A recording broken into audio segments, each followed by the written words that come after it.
में कुछ क्लियर हो, ठीक है। The angle from the line, angle की बात कर रहा है वो यहाँ पर। अगर यहाँ परपेंडिकुलर का वर्ड होता तो एंगल मेंशन होता नहीं, 90 डिग्री एंगल होता, आपको पता है, फिर हमें परपेंडिकुलर कंडीशन मालूम होती है।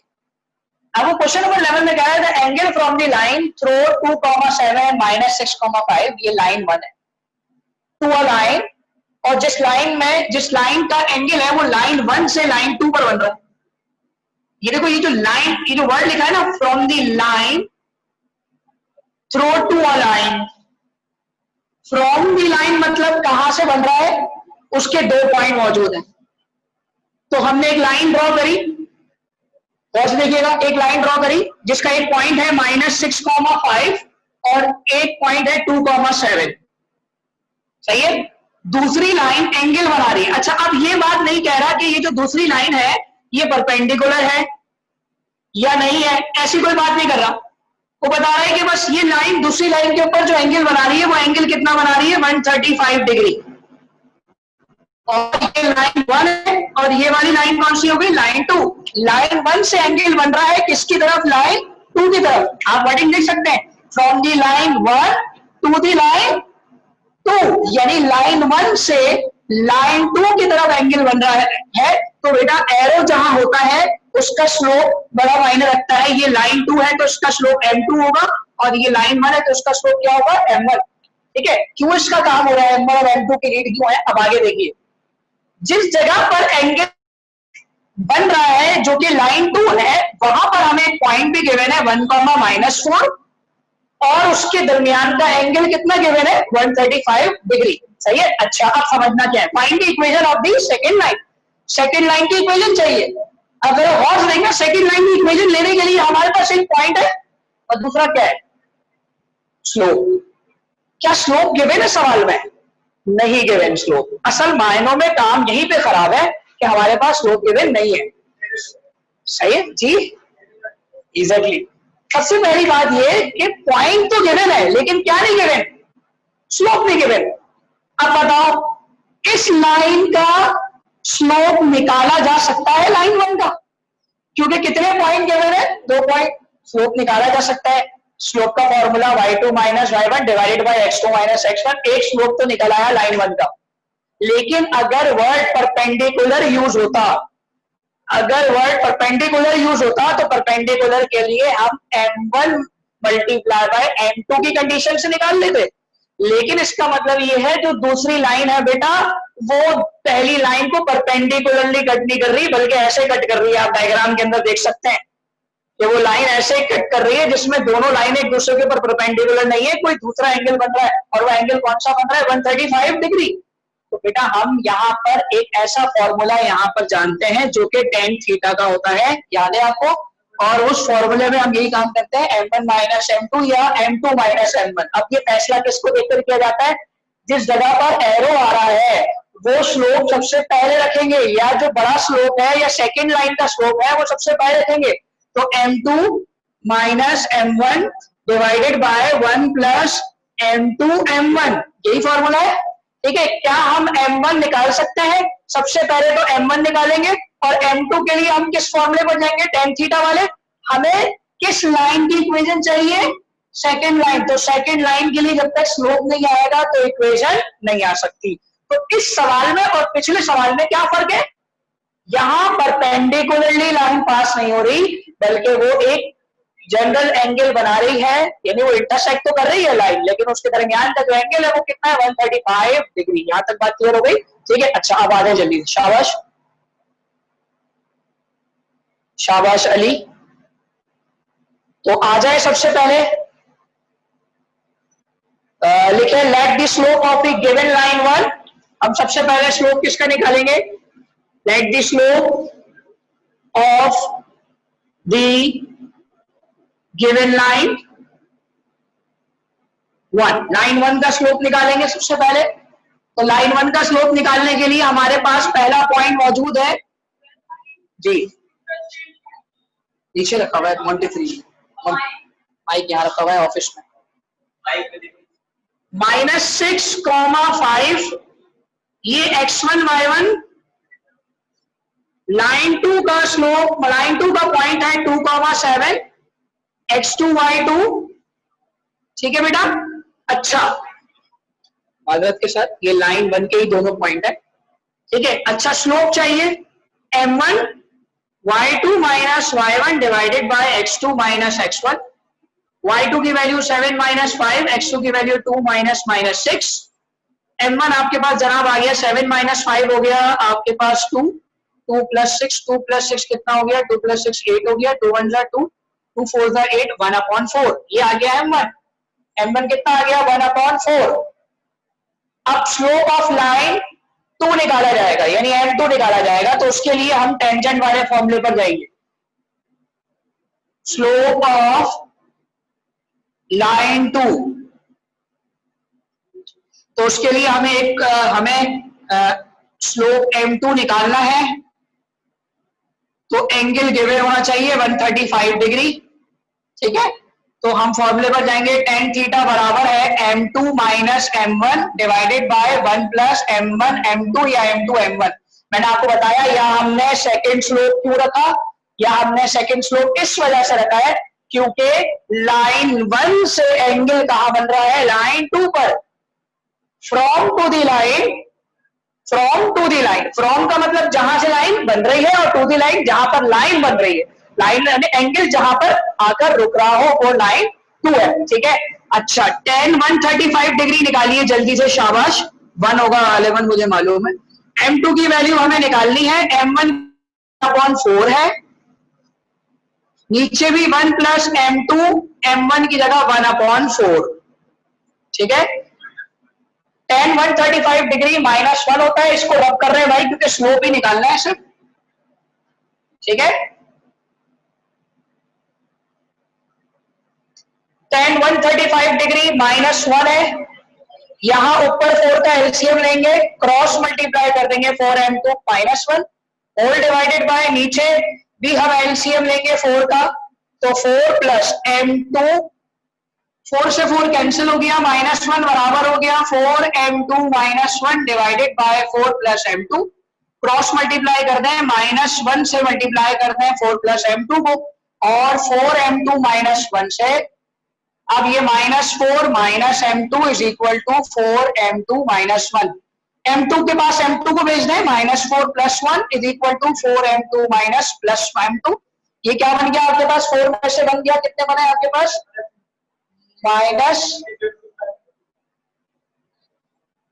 -3 is equal to 5m2। m2 की वैल्यू क्या आई है, -3/5। जी,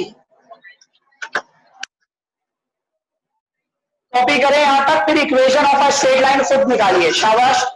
equation of the straight line के लिए स्लोप तो आ गया, पॉइंट कौन सा है, कौन सा पॉइंट लेंगे, हाँ लाइन 2 का पॉइंट, लाइन 2 का पॉइंट 1, -4 है। समझ में आ रही बात, जी।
जी बेटा,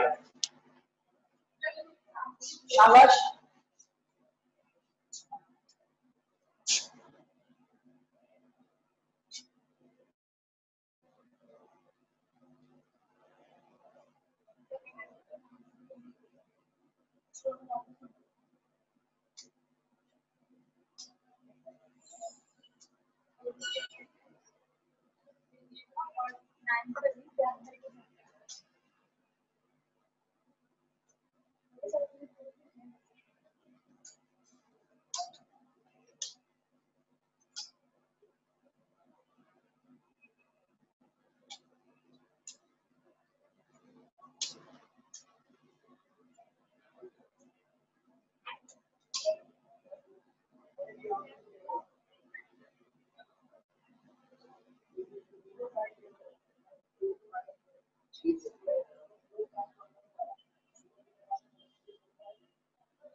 तो पढ़ाया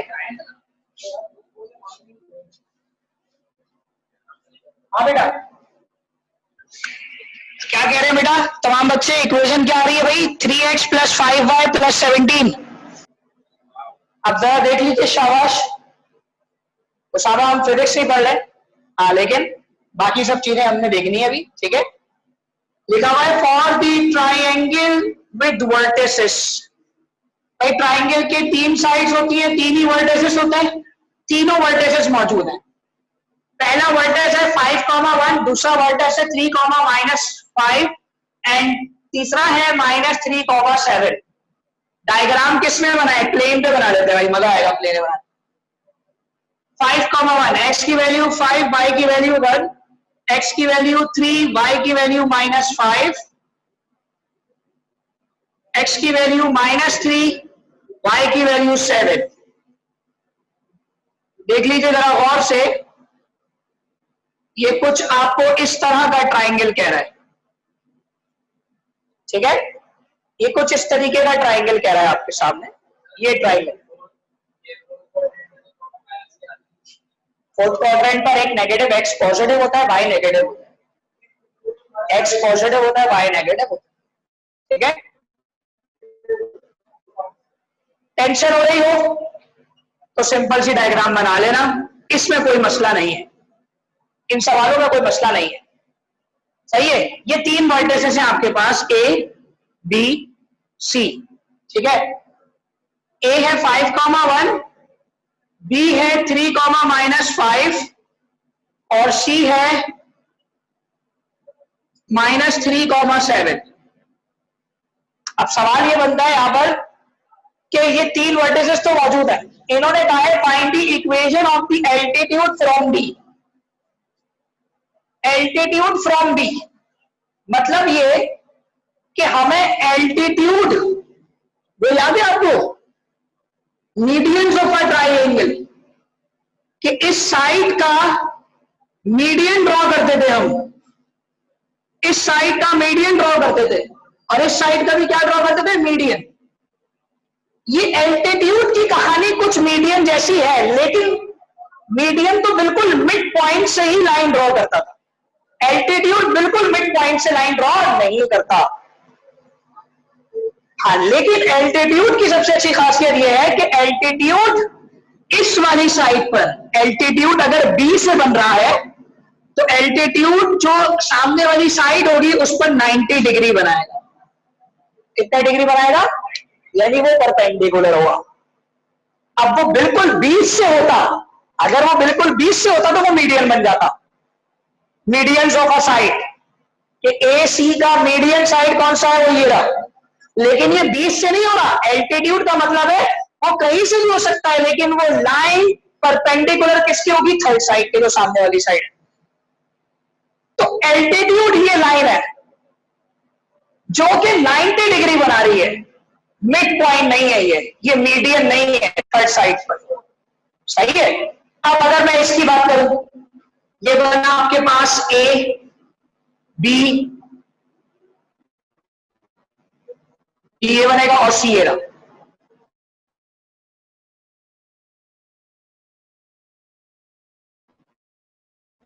जो लाइन है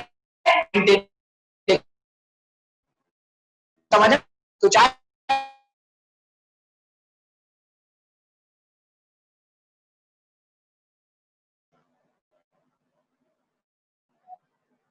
यस, आ गया समझ में आई बात। मैंने क्या बोला आप सबको बेटा, परपेंडिकुलर होगा एल्टीट्यूड वाली लाइन एसी साइड पर क्या होगी, परपेंडिकुलर। अगर मैं बोलूं यहां वर्ड लिखा होता find the equation of the altitude from C, तो सी से एल्टीट्यूड ड्रॉ होता, वो एल्टीट्यूड किसके ऊपर परपेंडिकुलर होता, ए और बी की लाइन पर, ए और बी की साइड पर परपेंडिकुलर होता।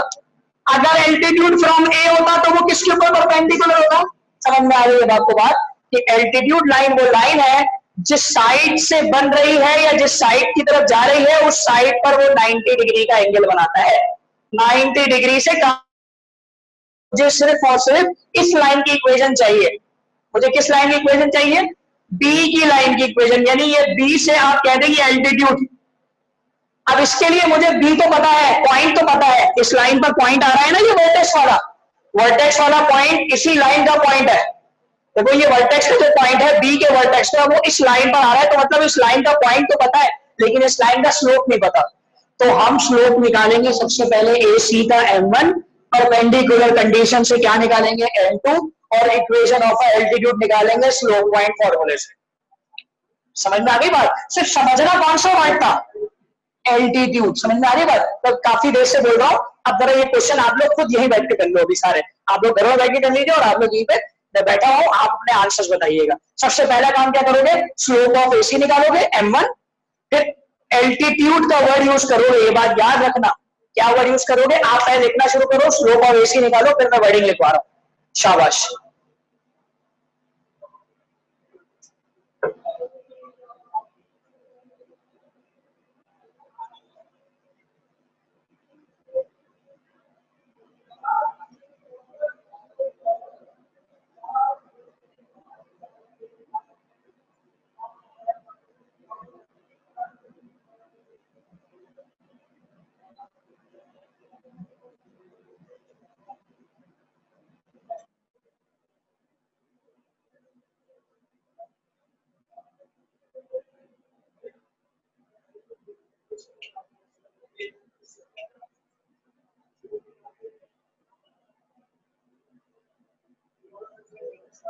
अच्छा आप चाहो तो पॉइंट, इसको पॉइंट का नाम दे दो डी, इसको पॉइंट का नाम दे दो डी, सही है।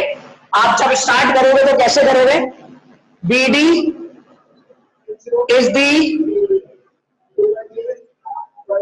Altitude from D, altitude from D कहां से बन रहा है, बी से बन रहा है, ठीक है। B D is altitude from D. Slope of AC निकाल लो, स्लोप ऑफ एसी, ए और सी के दोनों पॉइंट मौजूद है, ए और सी के दोनों पॉइंट से स्लोप निकालोगे m1, फॉर्मूला क्या होगा y2 minus y1 divided by x2 minus x1। पहले स्लोप निकालो, शाबाश। क्या आ रहा है स्लोप,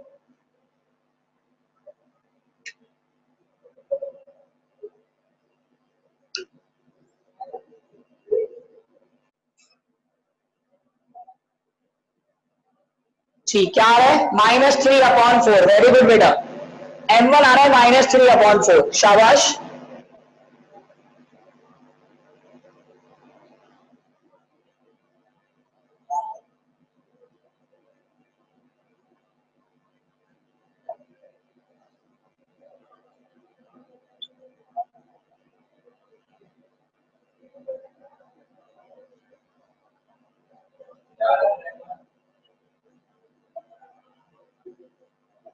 -3/4,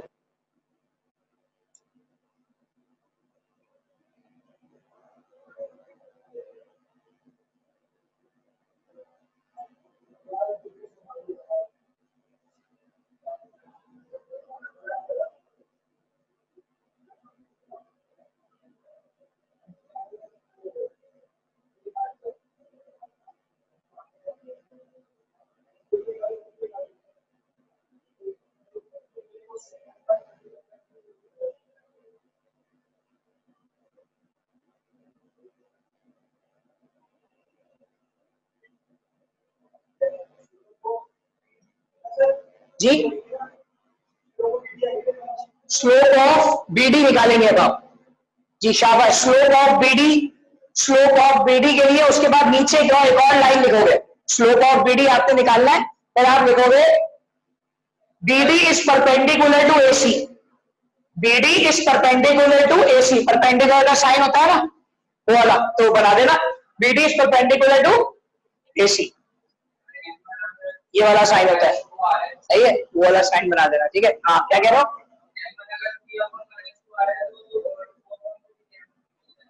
हाँ वो तो जादू है, लेकिन अब आपको तो करना है ना।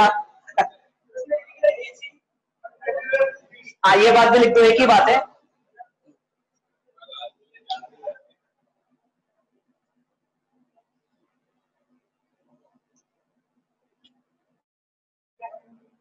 जल्दी करें, शाबाश, 13 भी कर लेंगे।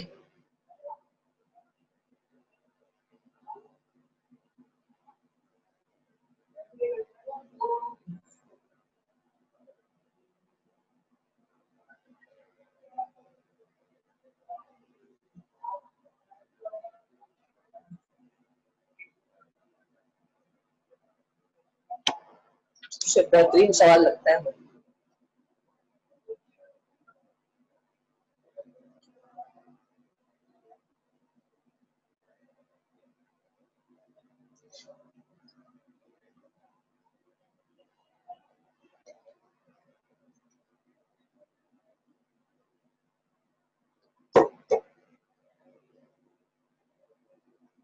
डी का पॉइंट की जरूरत नहीं है बेटा, वहां का स्लोप m1 निकाल लिया आपने, परपेंडिकुलर कंडीशन से m2 निकालिए, बस आपने लिखना है स्लोप ऑफ बीडी निकालना है अब आपने, और BD is perpendicular to AC. Yes, क्या कह रहे हो बेटा? अच्छा भाई यहां देख ले बेटा, शाबाश, सब बच्चे स्टॉप राइटिंग पहले कि वो आप कर लेंगे। सबसे पहले आप क्वेश्चन नंबर 13 को समझ लीजिए, किताबें सामने होनी चाहिए 13 के लिए, टाइम बहुत कम है इसलिए 13 जल्दी जल्दी करवा रहा हूं। A line with y intercept equal to 5 unit, एक लाइन है जो वाई इंटरसेप्ट बना रहा है 5 यूनिट, सपोज कर लीजिए ये 5 यूनिट है, ठीक है, 5 यूनिट। वाई इंटरसेप्ट वो पॉइंट होता है जो वाई एक्सिस से कट करता है। अजीम और आप दोनों भी बेटा यहां लिखिए पहले, ये सवाल आप लोगों का खुद करना है, 2 मिनट रहेगा फिर मसला हो जाएगा। लाइन वाई इंटरसेप्ट से कट कर रही है जो कितने यूनिट बना रही है? 5 इंटरसेप्ट, यानी 5 यूनिट बना रहा है, वाई इंटरसेप्ट मालूम चल गया। उसके बाद वो आपको दूसरी लाइन के लिए कह रहे हैं इस परपेंडिकुलर, दूसरी लाइन इसके ऊपर परपेंडिकुलर है, सपोज कर लीजिए ये लाइन हो गई, सही है, और परपेंडिकुलर के लिए दोनों पॉइंट दिए हुए हैं, एक पॉइंट दिया है 4,-3 और एक पॉइंट दिया हुआ है 2/3, 5/3, एक अपॉन में पॉइंट दिया हुआ है और एक ऐसे दिया हुआ है। आपको कह रहे हैं फाइंड इट्स इक्वेशन, तो इसकी इक्वेशन निकालने को तो बोलेंगे नहीं, बच्चे वाला काम तो बोलेंगे नहीं कि 2 पॉइंट दे दिया और बोला इसकी इक्वेशन निकाल लो। आपको इस लाइन की इक्वेशन चाहिए जबकि आपके पास वाई इंटरसेप्ट मौजूद है। तो बेटा सवाल में वाई इंटरसेप्ट के लिए फॉर्मूला बनाया था, y equal to mx plus c, slope intercept formula. इस लाइन का कोई पॉइंट नहीं गिवन, तो हम क्या करेंगे, पहले लाइन 1 का स्लोप निकालेंगे, m1 निकाल सकते हैं m1, और फिर परपेंडिकुलर की वजह से m1 किससे मल्टीप्लाई हो जाएगा, m2 इज इक्वल टू -1, और क्या निकल कर आ जाएगा, m2। अब m2 आ गया और y इंटरसेप्ट सवाल में मौजूद है, m2 आ गया और y इंटरसेप्ट सवाल में मौजूद है, आपकी इक्वेशन आराम से निकल कर आ जाएगी। यहां फॉर्मूला कौन सा लग रहा है, स्लोप इंटरसेप्ट फॉर्मूला। कौन सा फॉर्मूला लग रहा है, स्लोप इंटरसेप्ट। तो दोबारा सुन लीजिए, मैंने क्या बोला, एक ऐसी लाइन जो y इंटरसेप्ट से कट करते हुए जा रही है, उसका स्लोप हमें नहीं मालूम, सिर्फ उसका इंटरसेप्ट मालूम, और दूसरी लाइन जो उस पर परपेंडिकुलर है उसके 2 पॉइंट मालूम है, तो उन 2 पॉइंट से पहले m1 निकलेगा, परपेंडिकुलर कंडीशन से m2 निकलेगा, और स्लोप इंटरसेप्ट फॉर्मूले से इक्वेशन निकलेगी। हमें इक्वेशन इस इंटरसेप्ट वाली लाइन की चाहिए। समझ में आ गई बात, क्लियर हो गई बात? तो बेटा हमारे पास कितनी लाइनें हो गई, 2, लाइन 1 और लाइन 2, एक लाइन स्लोप 1 और एक लाइन 2 स्लोप 2। निकाल लेंगे बेटा, जल्दी से बताइए, शाबाश, तमाम बच्चे बता दीजिए ताकि फिर हमारी क्लास आज की खत्म हो जाए। बड़ी प्रोडक्टिव क्लास रही आज की, 4 से 5:30, ठीक है, बड़ी प्रोडक्टिव क्लास थी, ठीक है, और इंशाल्लाह आज की 5 सवाल बड़े इंपॉर्टेंट है, सही है, हमने कर भी लिया अल्हम्दुलिल्लाह। अब इंशाल्लाह कल की जो क्लास होगी वो हम मजीद टू इंटरसेप्ट की बातें करेंगे। जी फरमाइए।